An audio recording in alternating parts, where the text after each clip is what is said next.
Feels like a sweet dream sa Pinoy Armies ang two-day Hope on the Stage concert in Manila ni BTS member J-Hope.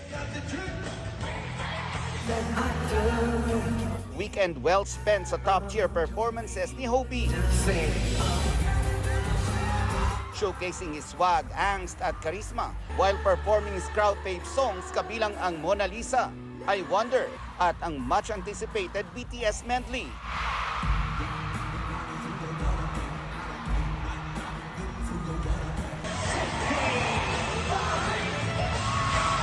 Kasama na ang Bapesay o Silver Spoon. Biro tuloy ng Army.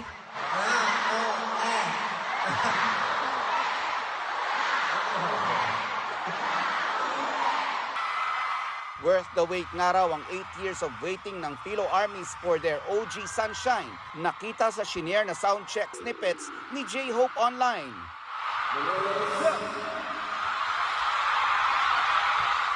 Proud Philo Army din ang ilang kapuso personalities na #FangirlAchieve.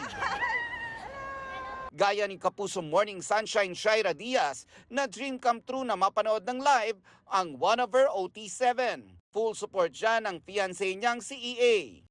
Time out din muna sa paghahatid ng balita si GMA Integrated News reporter Maris Umali na naka-full mode fangirl. May sana all moment naman ang dancer at content creator na si Niana Guerrero na may pa-photo pa with J-Hope. Sabi pa nga ni J-Hope, happy siya na ma-meet niya finally si Niana. Touched naman si Hobie sa surprise visit ng kanyang kaibigan and Korean actor na si C1 sa Manila leg ng kanyang concert.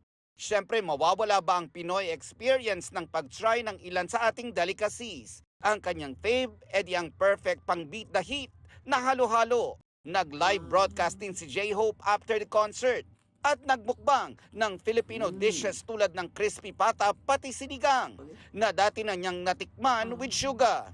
Mahal kita, Army. Sa ex, pinasalamatan ni J-Hope ang kanyang Pinoy fans with a sweet message na mahal ko kayo. Nelson Canlas updated sa Showbiz Happenings.